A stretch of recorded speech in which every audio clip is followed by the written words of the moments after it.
Hello and welcome to the Global Church Project. I'm Graham Hill. Vítor Westhelle began his theological and ministry career as a journalist and pastor in Brazil. He's a gifted teacher who mixes theology with literature, combining words and images into a prophetic body of work. Vítor Westhelle believes that while we need to be immersed in the church, we also need to hear the cries from the margins and especially the poor, so that we can hear God's voice through them. Vítor Westhelle has published 150 scholarly articles and 9 books. He's the author of The Scandalous God, which challenges Christians to embrace the fullness of Jesus' cross and resurrection.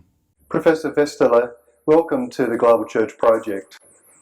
You've written a lot about postcolonial theory and theology. Can you explain something about what the term postcolonial means? Postcolonial is a term that has been coined in theology to account for the phenomenon of theologies that are emerging from what has been normally called the third world countries. That means the southern hemisphere, the symbolically southern hemisphere, and the theologies that emerged from there with their own peculiar accents and with their own peculiar language that don't fit exactly into the patterns and don't adopt the methodologies that have been adopted in Western theology, mainly the theology that has been developed since the Enlightenment in the Western world.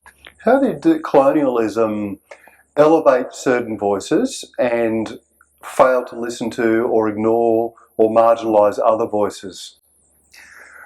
Well, the process of colonization is a process of the expansion of the Western world, and with expansion it comes the political project of dominating politically the world, but also the economic project of exploitation. So when we talk nowadays about the colonial project, we are moving from the traditional economic exploitation of the third world countries to a political way of dominating those countries in the world right now, which is called neocolonialism. Right?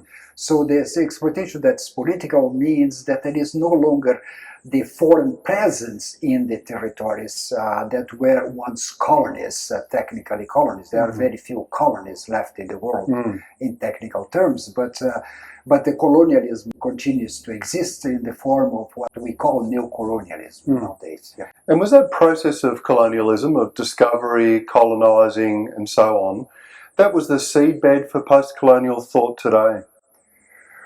Yes, it was. It was in a way. We need to make a distinction between the two different projects of colonialism that follow two forms of modernity that the Western has experienced, and that is a distinction that's not often made. One is the form of modernity that's not very well known in the Western world, but the form of modernity that dominated the Iberian Peninsula. So the colonies of Spain and Portugal mainly, they developed their own way of being colonized under the patronage system of either of the Iberian countries. And then the other one, which was mainly dominated by the British colonialism, is another form of modernity, is the modernity that we know and we are more familiar with, and which was also followed by other colonial countries at that time, like in Holland. Denmark had in the past quite a significant role on that as well, which is not that well known nowadays, and Germany too, and so forth. Yes. So the colonisation of countries through the British Empire and other empires seems to have had its day, mostly, but a lot of the thinking still continues. But you've said that there are some fissures and fractures that have developed in that way of thinking that are reshaping the way theology is done. Yes, what is happening in the neocolonial phenomenon is that what colonialism has imposed worked as a sort of, for a period, and that is called the classical colonial or the classical neocolonial period, in which a sort of a varnish a cultural varnish covered the colonial countries, but underneath there was this effervescence of the local knowledges, the local cultures that suddenly started to emerge and bubble up in different parts of the world. And to this phenomenon, we give the name of a new colonial consciousness that emerges in these fissures, that emerge, that bursts through this varnish that once was thought to be impermeable, but it was not. And the assumption of colonialism is that with this varnish, really the colonial world was conformed to the modernity, to the Western modernity as it was. The problem is that the apparent conformity was really hid underneath really this the authentic or autochthonous ways in which those cultures were living and surviving, and that doesn't come obviously to the appearance of the colonial powers due to a process that I have called the process of dissimulation. Dissimulation is like a camouflage that the Western, that the colonial countries have been quite capable of using or making it a sort of a strategy for their own survival, in which they appear to be conforming to this, which I call varnish. They appear to be conforming and adjusted only to allow themselves as a tactical space for them to bring up eventually their own voices, their peculiar voices that sounds like a noise in the Western world. And that is the reason why there is so much concern about making it more harmonious and try to understand the third world by the patterns of modernity in the West, when often it does not conform. And that is the phenomenon of what we call the exotic in the other countries, in the colonized countries. And the exotic is a way in which the Western world tries to frame and smooth out these effervences that bubble up through these fissures in the varnish that is above it. How do you think that Westerners who do theology and think about these issues can engage with post-colonial voices in a way that isn't an extension of the colonial project, you know, in a way that isn't domesticating or... Yes, I think there are two ways in which the Western world can be responsible in trying to cope. I mean, the Western world, the colonial centers, the traditional colonial centers, of which the United States now plays a major role. And I think there are two tasks. One of them is to look inside of the Western itself and of the West itself, and understand, do with the West what the West has done with the rest of the world. That means we need to, so to say, to anthropologize the West. Like the anthropologist would go to this obscure tribes somewhere to discover some exotic and unique features, to figure out some of peculiarities about primordial times.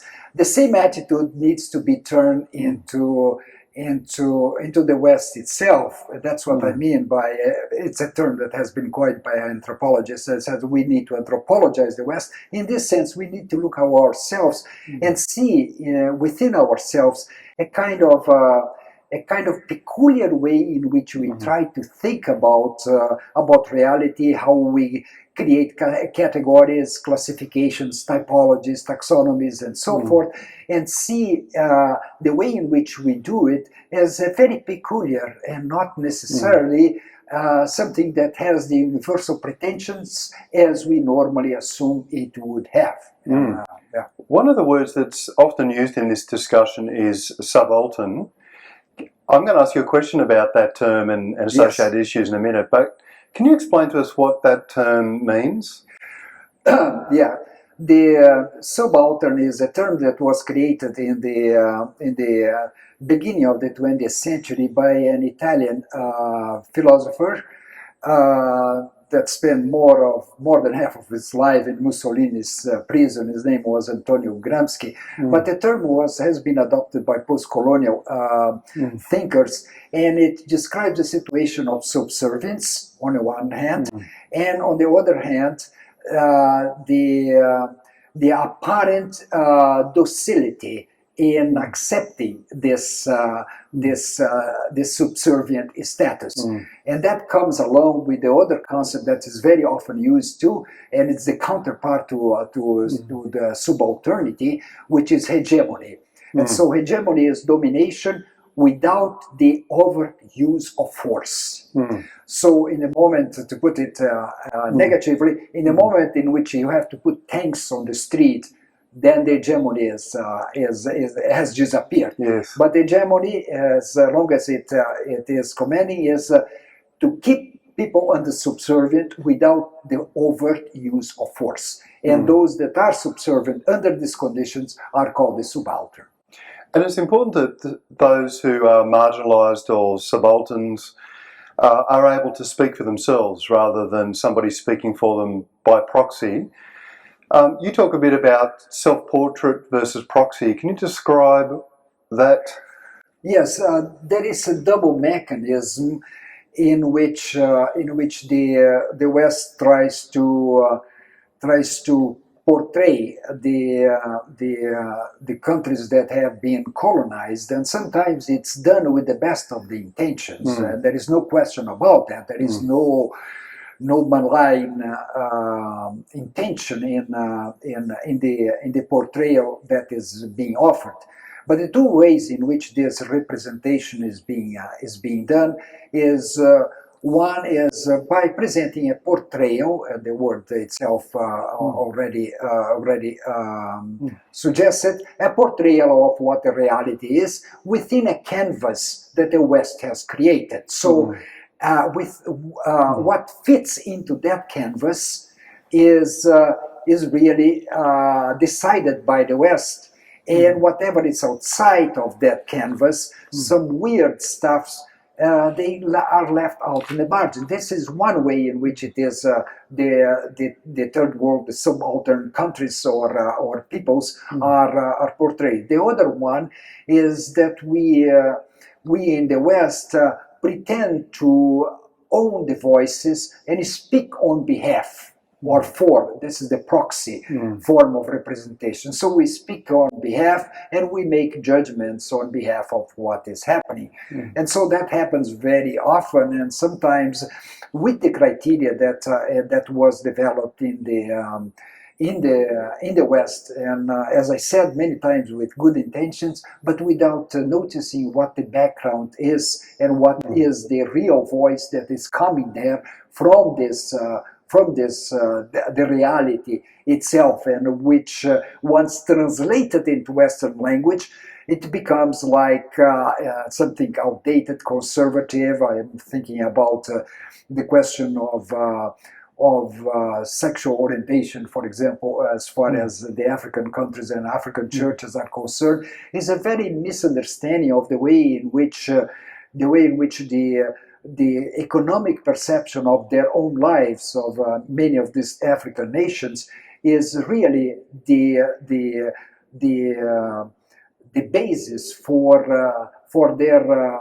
their own way of understanding their relationship of homosexuality, and we miss it completely when we cast it in terms of the Western views of what is moral and what is not.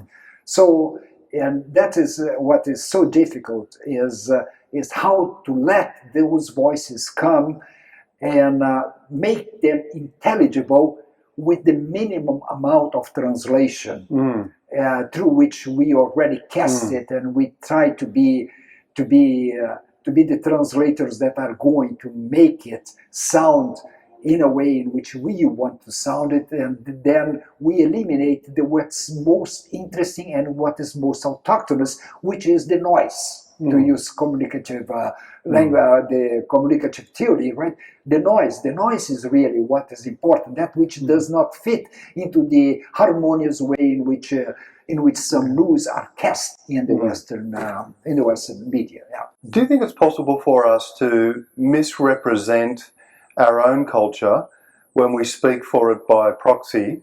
And the example I have in the back of my mind, a common criticism, say, of liberation theologians, is that they might be framing the conversation through Western discourse, but not necessarily representing well what is happening on the ground in those cultures. So, what's your thought about that? You are completely right on your perception, and this is one of the issues that we don't realize, that behind what is called liberation theology, there is a grassroots movement that has been germinating for a very long time. And those of us, as I have been involved in working on these grassroots levels, and during my time when I was working as a pastor and also as a theologian, and working with popular movements in Brazil way in the past, I could see this theology emerging, but it was a theology that has more of a pamphletarian character. Like, for example, the theology of the Reformation, right? It was a very pamphletarian theology, a theology of what's called the small literature. The small literature that emerges with pamphlets that are printed in by mimeograph and then later by photocopies, and that is distributed and people keep discussing it. There is no question of authorship, no big press involved. But that gets to a point in which this becomes more and more of a general interest, and the language becomes more and more harmonized, up to the point in which it can reach the press and can reach a larger public. But as it reaches a larger public, it becomes more and more adapted to the academic discourse. So from this small literature that is really where this theology is emerging, when we reach the level in which books are being translated into English and published by major publishing houses in the West, in Britain and Great Britain, or in the United States, or in Europe, what we have is already this theology sifted through, and the academia of the West that allows a certain form of discourse to come. So the noise is eliminated when it reaches at this level, and that is the reason why there is this ambiguity, because in one sense it is a theology that comes from this ground, but when it reaches at this level, it is really has to a large extent severed its contacts with the roots from where it came, but it still keeps some aspects of it to be enough of controversial to create this sort of polemics that liberation theology, for example, create. But it's largely already adjusted to the academic criteria that the West has established as valid. Right? Well, what are some practical ways that we can begin to eliminate monoculturalism and allow diversity and multiplicity of voices to flourish in the church? Yes, I need to go back to what I was thinking about these two attitudes that we have to follow. So one of them is really to be able to let these voices emerge and allow this, as much as possible, these ground voices that come from the grassroots to emerge, even if they are unintelligible. And sometimes it sounds really as glossolalia, right? As someone is speaking in tongues, and because it's not so easy to translate, but we need to have the effort of being able to be those like those disciples in the book of Acts and Pentecost, and how come we understand them, right? Are these people speaking of different language? How come we understand them? And I think this is a phenomenon. The Pentecost is a phenomenon not of speaking in tongues as much as it is of hearing, right? Of capability of hearing people that are speaking languages that we don't understand, but it's the ability to listen to that and say, I am understanding what is being said. That is the point. The second strategy that I wanted to point to is to this anthropologizes the West, is to look inside of our own way of doing theology. Where are the fissures in the way in which we are laying out the terrain? And I think we see that in the midst of the theological debates that we have in the West itself, and how the different schools of theology are presenting different options, and it's not so important what the options are and whether we are going to choose one over the other, but precisely what is the point in which the disjunction of this tectonic plates really is happening, that what is being said that is not immediately communicable if someone is presenting a black theology and someone in the West itself is raising a voice of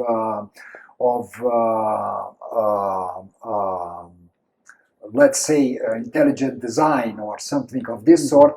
That there is something that creates this incommunicability, and what is interesting is to examine why can't we communicate, because in this incommunicability in the West itself, these fissures reveal themselves or manifest themselves. Thank you for joining us at the Global Church Project. Thank you very much for having me. You've just watched an abridged version of this interview. For the full interview, plus resources for churches and colleges and universities, please visit www.theglobalchurchproject.com. I look forward to your company next time. From me, goodbye.